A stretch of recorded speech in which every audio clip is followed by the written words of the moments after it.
بسم اللہ الرحمن الرحیم۔ السلام علیکم ورحمۃ اللہ وبرکاتہ۔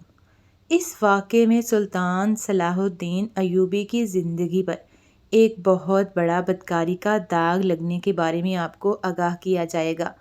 آدھی رات کا وقت ہو چکا تھا۔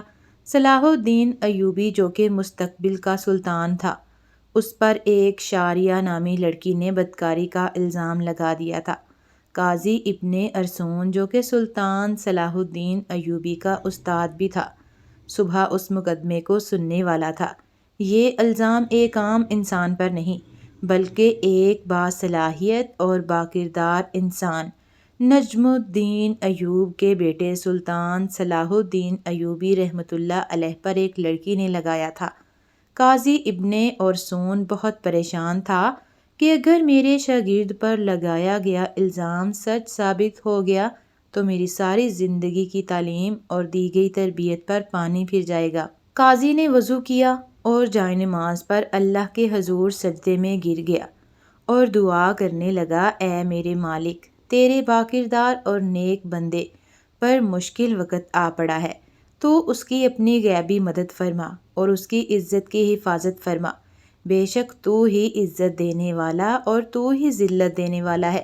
میرا دل نہیں مانتا کہ سلطان صلاح الدین ایوبی کسی کی طرف بری نظر بھی اٹھا کر دیکھیں، لیکن دوسری طرف شاریہ نامی لڑکی پورے وثوق سے سلطان صلاح الدین ایوبی پر اتنا بڑا الزام لگا رہی تھی۔ محترم ناظرین، یہ واقعہ کچھ اس طرح ہے کہ جب سلطان نور الدین زنگی اپنی سلطنت پر قائم و دائم تھے تو سلطان صلاح الدین ایوبی پر ایک شاریہ نامی لڑکی نے الزام لگایا کہ صلاح الدین ایوبی نے اس سے اکیلے پا کر اس کے ساتھ زبردستی کرنے کی کوشش کی۔ تمام لوگ حیران تھے کہ سلطان اس طرح کا کام کر سکتا ہے کیا؟ کسی کو یقین نہیں آتا تھا۔ کوئی کچھ بات کرتا اور کوئی کچھ بات کرتا۔ اگلی صبح سلطان نور الدین زنگی کی موجودگی میں قاضی ابن ارسون نے یہ مقدمہ سننا تھا اور صلاح الدین ایوبی پر فرد جرم عائد ہونے کے بعد سزا سنائی جانی تھی۔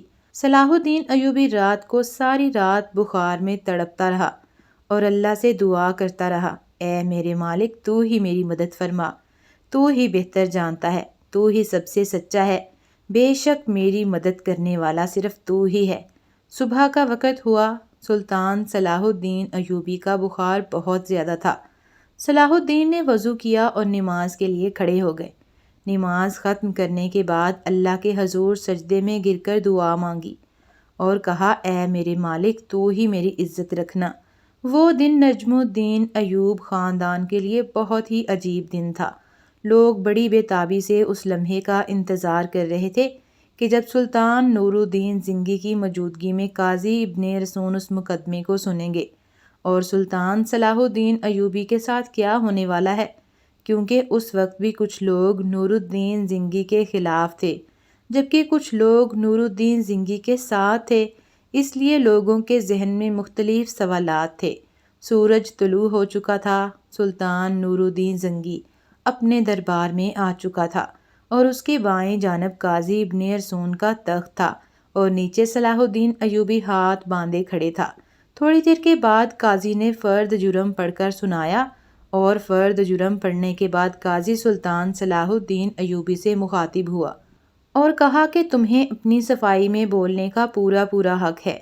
قاضی کی بات ختم ہوتے ہی سلطان صلاح الدین ایوبی رحمۃ اللہ علیہ نے قاضی سے مخاطب ہوتے ہوئے کہا، قاضی صاحب، جس لڑکی کو میں نے دیکھا تک نہیں، اس کے ساتھ کچھ برا کرنے کے بارے میں سوچ بھی کیسے سکتا ہوں؟ یہ سنتے ہی قاضی صاحب نے حکم دیا کہ شازیہ نامی لڑکی کو حاضر کیا جائے۔ جب وہ لڑکی دربار میں حاضر ہوئی تو لوگوں کی حیرت کی انتہا نہ رہی، کیونکہ اس لڑکی کا سارا جسم ڈھانپا ہوا تھا اور صرف آنکھیں، وہ بھی بڑی مشکل سے دکھائی دے رہی تھیں۔ صلاح الدین سمجھ نہیں پا رہا تھا کہ جس لڑکی کو میں نے دیکھا تک نہیں اور وہ مجھ پر اتنا گھناؤنا الزام کیوں لگا رہی ہے؟ مجھ سے آخر ایسی کون سی غلطی سرزد ہوئی جو اس لڑکی نے مجھ پر اتنا بڑا الزام لگا دیا؟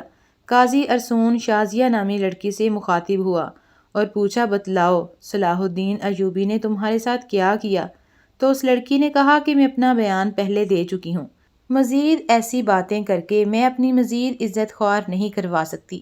بخار بہت زیادہ ہونے کی وجہ سے سلطان صلاح الدین کا چہرہ زرد ہو رہا تھا اور ہاتھ کانپ رہے تھے، زبان پر بھی لرز طاری تھا۔ دیکھ کر مجمع کو یہ لگ رہا تھا کہ سلطان صلاح الدین ایوبی بے قصور نہیں۔ سلطان نور الدین زنگی بڑے غور سے یہ سارا منظر دیکھ رہا تھا۔ پورے دربار میں سناٹا چھایا ہوا تھا۔ لوگ بڑے غور سے صلاح الدین ایوبی اور اس لڑکی کی باتوں کو سن رہے تھے۔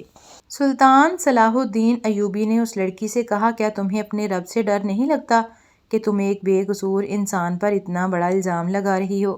لوگ سمجھ رہے تھے کہ سلطان نور الدین زنگی کا بھتیجا ہونے کی وجہ سے سلطان صلاح الدین ایوبی اگر مجرم قرار بھی دیا گیا تو سزا سے بچ جائے گا۔ سلطان صلاح الدین ایوبی نے قاضی سے کہا کہ جب ہم کسی بھی مسئلے کا حل نہیں نکال پاتے تو ہم پھر اپنے اللہ کی طرف رجوع کرتے ہیں، اور میں بھی اس لڑکی کو کہتا ہوں کہ اگر یہ اللہ کو حاضر ناظر جان کر اللہ کی قسم کھا کر یہ کہہ دے کہ اس کا الزام سچا ہے تو میں بھی وہ گناہ قبول کر لوں گا جو مجھ سے سرزد بھی نہ ہوا۔ یہ سنتے ہی وہ لڑکی صلاح الدین کو بغورے دیکھنے لگی۔ وہ سلطان صلاح الدین کی حالت سمجھ چکی تھی۔ تھوڑی دیر بغور خوبی دیکھنے کے بعد لڑکی چیخ چیخ کر رونے لگی اور کہا، میں تمام مجمع کے سامنے اللہ کو حاضر ناظر کر کے کہتی ہوں کہ صلاح الدین بالکل بے قصور ہے، سارا گناہ میرا ہے۔ یہ سن کر سارا مجمع حیران ہو گیا اور اس لڑکی کے چند الفاظ نے مقدمے کو الٹا کر دیا۔ اتنے میں سلطان نور الدین زنگی دہشت سے اپنی کرسی سے اٹھا اور اس لڑکی کو کہا کہ تمہیں کیا پتہ ہے کہ الزام تراشی کی تمہیں کتنی بڑی سزا مل سکتی ہے؟ تو اس نے کہا، ہاں مجھے معلوم ہے کہ اس کی مجھے کتنی بڑی سزا ملے گی۔ اس کے بعد قاضی نے شاریہ سے کہا کہ آخر ایسی کیا وجہ تھی کہ تم نے صلاح الدین ایوبی پر اتنا گھناؤنا الزام لگایا؟ تو لڑکی نے اپنی آنکھیں جھکا لیں، لیکن جب سلطان نور الدین زنگی رحمۃ اللہ علیہ لڑکی کی طرف دیکھا تو اس نے کہا، اے میرے سلطان، میں جانتی ہوں کہ مجھ سے بہت بڑا گناہ ہو گیا ہے، شاید جس کی تلافی بھی ناممکن ہے، کیونکہ جو داغ صلاح الدین ایوبی کے کردار پر لگا وہ شاید میں چاہتے ہوئے بھی نہ مٹا سکوں، لیکن یہ سب کرنے کے لیے میں مجبور تھی۔ سلطان نور الدین زنگی نے پوچھا کہ بتاؤ تمہیں اس کام کے لیے کس نے مجبور کیا؟ تو شاریہ نامی لڑکی نے امیر ابن مرقوم کی طرف اشارہ کرتے ہوئے کہا کہ اس عالی مراد میر نے مجھے یہ سب کرنے کے لیے مجبور کیا۔ یہ سب سنتے ہی تمام درباری امیر ابن مرقوم کی ملالت اور غصے کی نظروں سے دیکھنے لگے۔ امیر ابن مرقوم اپنی جگہ سے اٹھا اور بڑے دبدبے کے ساتھ کہنے لگا، یہ لڑکی جھوٹ بول رہی ہے، میں بھی صلاح الدین کی طرح اس کو جانتا تک نہیں۔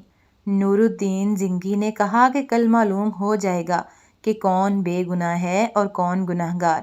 اس کے بعد سلطان نور الدین زنگی نے شاریہ نامی لڑکی کو اپنے کمرے میں بلایا اور پوچھا کہ بتاؤ اصل ماجرا کیا ہے؟ لڑکی نے کہا کہ ایک جنگ میں میرے ماں باپ مارے گئے تھے اور میں اس ظالم امیر ابن مرقوم کے ہاتھ لگ گئی تھی۔